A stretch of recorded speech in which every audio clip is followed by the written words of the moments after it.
Las sectas existen desde siempre. Pueden ser tan poderosas e influyentes como para atraer a gente famosa. Algunos lograron escapar, pero hay estrellas del cine y de la televisión que se convirtieron en abanderados de las doctrinas polémicas que profesan. Hoy, en Hollywood al Desnudo, hablaremos sobre sectas de Hollywood.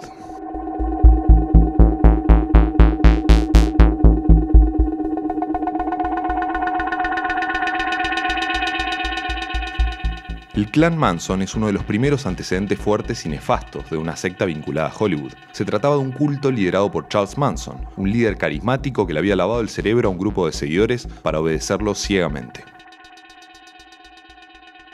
Manson, hasta entonces un criminal menor, inició su comuna en 1967, en pleno apogeo del movimiento hippie. Justamente las primeras en sumarse a sus huestes fueron chicas de clase media, que buscaban una vida más libre, sin ataduras, lejos del pensamiento capitalista. Luego llegaron más personas que estaban a la deriva, y se dice que la cantidad de miembros llegó a 100. Al principio vivían en diferentes casas, pero con el tiempo se instalaron en el rancho Spawn, antiguo set de westerns. El grupo que estaba conformando Manson tenía elementos propios del hippismo, como el sexo libre y el consumo de drogas, pero su objetivo era siniestro: desatar una guerra entre blancos y negros, bajo el lema Helter Skelter, una expresión extraída del álbum blanco de los Beatles. Pero más allá de sus planes apocalípticos, Manson pretendía triunfar como músico. Para eso había logrado entablar una relación con Dennis Wilson, baterista de la famosa banda The Beach Boys. De hecho, la canción Never Learn Not to Love, incluida en el disco 2020 y firmada por Wilson, es una reelaboración de Cease to Exist, que Manson compuso para la exitosa banda. El líder del clan aprovechó aquel vínculo con el músico para obtener algunos lujos y drogas más caras, y sobre todo el contacto con el productor discográfico Terry Melcher. Ambos llegaron a trabajar juntos en algunos demos, pero de pronto Melcher se alejó y no contestó más los llamados. Ofuscado, Manson dio con su vivienda, en Cielo Drive 10050. Se apareció para amenazarlo, pero fue echado por los nuevos habitantes, el director Roman Polanski y la actriz Sharon Tate. Como consecuencia, el 9 de agosto de 1969, Manson decidió aniquilar a los nuevos ocupantes. Polanski estaba de viaje, pero esa noche fueron asesinados 5 personas, incluyendo Tate, embarazada de 8 meses. Como es sabido, Manson no cometió él mismo los crímenes, sino que fueron 3 de sus discípulos: Susan Atkins, Charles Tex Watson y Patricia Krenwinkel. También Leslie Van Houten estuvo en Cielo Drive, pero no participó en la matanza. El clan Manson también fue responsable del asesinato del millonario Leno LaBianca y su esposa Rosemary. Una vez más, el ideólogo no participó directamente. Pero vale detenerse en otro integrante del clan Manson, con más contacto dentro de Hollywood y del mundo del espectáculo: Bobby Beausoleil. Había tocado con Arthur Lee, luego integrante de The Grateful Dead y de Jefferson Airplane. También incursionó en el cine como actor en la producción softcore Ramrodder, en el documental Mondo Hollywood y en Lucifer Rising, corto dirigido por Kenneth Anger, que se presentó en 1972. Pero en el verano americano de 1969 intervino en el asesinato de Gary Hinman, un músico conocido de Manson. Tanto Beausoleil como otros integrantes del clan de la matanza Tate LaBianca fueron llevados a juicio y encarcelados. En cuanto a Charles Manson, el 25 de enero de 1971 fue condenado a cadena perpetua, hasta su muerte en el 2017, a los 83 años de edad. Durante las últimas décadas, se volvió un objeto de estudio para criminólogos y una figura de culto para artistas como Axl Rose, quien lucía en sus shows una remera con su imagen. Los crímenes del clan Manson contribuyeron a ponerle fin al Flower Power, a una época idílica, y le dio un baldazo de espantosa realidad a la meca del cine. Además, demostró que las sectas podían estar peligrosamente cerca de las luminarias. Muchas estrellas de Hollywood tuvieron contactos con sectas antes de hacerse conocidas, incluso sin darse cuenta hasta mucho tiempo después. Tomemos el caso de Michelle Pfeiffer. Cuando llegó a Los Ángeles a los 20 años y sin conocer a nadie, se relacionó con un grupo conocido como Inedia, o respiracionista. Su doctrina se basaba en rechazar la comida y la bebida, ya que se podía subsistir gracias a la luz del sol. La por entonces aspirante actriz no veía nada extraño. Es más, pensaba que eran una suerte de personal trainers, cultores de una vida saludable. Su perspectiva cambió al conocer a Peter Horton, quien sería su primer marido. Cuando él consiguió trabajo en una película sobre la secta Moon, ella lo ayudó a investigar para el papel. Recién ahí se dio cuenta de que ella misma pertenecía a una secta. Las tácticas manipuladoras de Moon eran idénticas a las de los respiracionistas. De esa manera, Pfeiffer se alejó de ellos. También hay casos de celebridades de hoy que crecieron en sectas por iniciativa de sus propios padres. Glenn Close, por ejemplo, entre los 7 y los 22 años, fue parte de la MRA, Moral Rearmament, un culto fundado en los años 30. En su superficie, la ideología de esa secta giraba en torno a valores como el amor, la pureza y la honestidad, pero en realidad controlaba permanentemente a sus miembros. Cuando el reverendo Frank Buchman, su fundador, murió en 1961, MRA se fue desintegrando. Close quedó muy resentida con su padre por haber involucrado a la familia con ese grupo, y le costó mucho tiempo perdonarlo.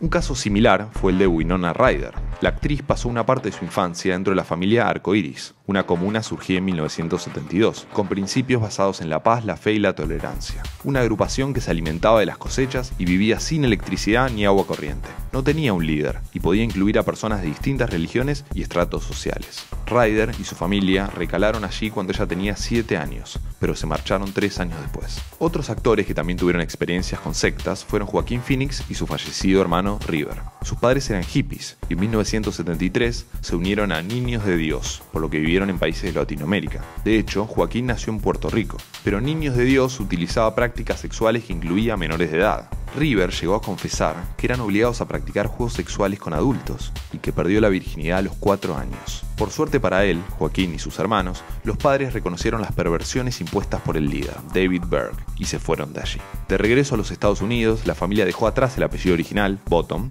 y adoptaron el hoy conocido Phoenix. En una comunidad de niños de Dios, pero de Italia, también fue criada Rose McGowan. La protagonista de Charmed pasó allí sus primeros 9 años, debido a que sus padres eran religiosos. Pero el creciente aislamiento del mundo, más la insistencia de prácticas sexuales con niños, convencieron a la familia de marcharse. McGowan todavía recuerda cómo las mujeres del clan debían estar al servicio de los hombres. Tras la muerte de David Berg en 1994, Niños de Dios cambió su nombre por el de la Familia Internacional, y pese a la controversia, aún sigue funcionando.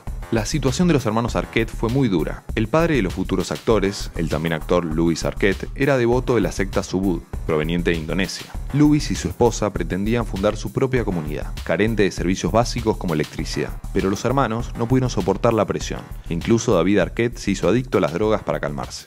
Finalmente todos lograron salir y pudieron encauzar sus vidas. El caso de la cienciología es particular. En Estados Unidos y países como Gran Bretaña, Australia, España y Suecia es considerada una religión, pero en Francia y Bélgica aún figura como secta. La cienciología fue creada en 1954 por el escritor de ciencia ficción L. Ron Hubbard. Según el autor, los humanos somos seres espirituales e inmortales, una fuerza denominada Zetán. Pero fuimos olvidando nuestra verdadera esencia. La cienciología pretende que sus integrantes se enfrenten a sus traumas para liberarse de la psicosis y alcanzar la pureza. Como en otras sectas, sus integrantes pasan a estar bajo control mental y son manipulados para perder contacto con sus seres más queridos. En Hollywood, la cara más visible de este movimiento es Tom Cruise. El astro ingresó a este microcosmos en los 80, de la mano de su primera esposa, Mimi Rogers, quien había sido la esposa de Jim Rogers, uno de los miembros más destacados. El actor nunca escondió su devoción por la ideología, lo que terminaría perjudicando sus matrimonios con sus siguientes esposas, Nicole Kidman y Katie Holmes. De hecho, ambas se alejaron y pasaron a ser consideradas por el culto personas supresivas, debido a que se oponían a los postulados del movimiento. Otros miembros célebres de la cienciología son Val Kilmer, Juliette Lewis, Elizabeth Moss y John Travolta, que en 2000 protagonizó y produjo la película Batalla Final, sobre una novela de Hubbard. También hubo quienes, al igual que Kidman y Holmes, optaron por alejarse. La actriz Lea Remini lo hizo en 2013 y desde ese momento contó sus experiencias en su libro Troublemaker, Surviving Hollywood and Scientology, y en la premiada serie Lea Remini y la cienciología. Entre otras cosas, Remini señaló a Cruise como la figura con más autoridad dentro de la comunidad y el primero en impartir los castigos. Pese a las eternas controversias, la cienciología sigue firme en Hollywood y continúa propagándose por el mundo. La cienciología no es el único culto que capturó la atención de figuras de Hollywood y el mundo del espectáculo. Luego de terminar su relación con el músico Tommy Lee, Pamela Anderson se inclinó al templo de la confraternidad, una secta del gurú Paramahansa Yogananda. Allí también pudo ser tratada por su adicción a las drogas. Angus T. Jones, uno de los protagonistas de la sitcom Two and a Half Men, se adhirió a The Forerunner Chronicles. Este grupo estaba comandado por Christopher Hudson, quien se hizo famoso por sus teorías conspirativas sobre Hollywood. Como resultado, Jones renegó de su participación en el programa, al que consideraba ajeno a sus nuevas creencias religiosas. En Hollywood también hay diferentes agrupaciones religiosas que no son sectas, como la iglesia evangélica Hillsong, que tiene como adeptos a Justin Bieber y Selena Gomez. Uno de los casos más recientes de sectas y Hollywood involucra a la actriz Alison Mack. Nacida en 1982, Mack comenzó a actuar en la niñez. Recién encontró la popularidad gracias al papel de Chloe Sullivan en Smallville, pero el éxito no tapaba sus inseguridades personales y sus ganas de pertenecer a alguna comunidad donde pudiera sentirse cómoda. En 2006, su compañera de elenco, Kristin Kreuk, la puso en contacto con SNES. Este grupo para mujeres en realidad pertenecía a NXIVM, que se vendía como una organización piramidal, pero se trataba de una secta. NXIVM había sido creada en 1998 por Keith Raniere y comenzó como un exitoso seminario para ejecutivos. El objetivo consistía en empoderar a la gente a través de una técnica conocida como investigación racional. Volviendo a Mac, asistió a uno de estos encuentros y hasta conoció a Nancy Salzman, cofundadora de NXIVM. El siguiente paso fue conocer a Raniere. La joven actriz, ávida de nuevas experiencias, quedó fascinada y se transformó en una devota absoluta. Les recomendaba a todos sus amigos y conocidos que formaran parte del culto. Pero al mismo tiempo se volvió retraída, muy consciente de sus defectos. Pronto empezó a quedarse sola, aislada de sus seres queridos, a la vez que aumentaba su militancia en NXIVM. Incluso Kreuk se dio cuenta de que algo andaba mal y renunció. Al ser una cara visible, y ya con el cerebro lavado, Mac fue usada para intentar atraer a nuevos miembros, sobre todo del mundo de la farándula, mediante el programa The Source. Emma Watson y la cantante Kelly Clarkson fueron algunas de las figuras tentadas. En 2018, una serie de denuncias revelaron que NXIVM abusaba sexualmente de las mujeres. Las obligaban a hacer dieta y a mantener relaciones con Raniere, e incluso las marcaban en la piel con hierro candente, como si fuesen ganado. Raniere cayó detenido en marzo del 2018, y un mes después fue el turno de Mac. En 2019, Mac y Raniere admitieron su culpabilidad para que sus condenas fueran reducidas. Al día de hoy, el líder de la secta permanece en una cárcel federal de Nueva York, sin derecho a fianza. La actriz quedó en prisión domiciliaria en la casa de sus padres. Se suele incluir entre las sectas a los Illuminati, que en realidad es una sociedad secreta, ya que permite más libertades a sus integrantes. Hay una gran cantidad de famosos que supuestamente forman parte, como Angelina Jolie, Will Smith y Lady Gaga. Pero esta historia y muchas otras ya son motivo de otro informe. Bueno, esto ha sido todo por hoy. Si les gustó el video no se olviden de dejar un like ahí abajo, suscribirse a Zepfilms y compartir el video con sus amigos. Mi nombre es Tomás González Montalvo y nos estaremos viendo en el próximo video.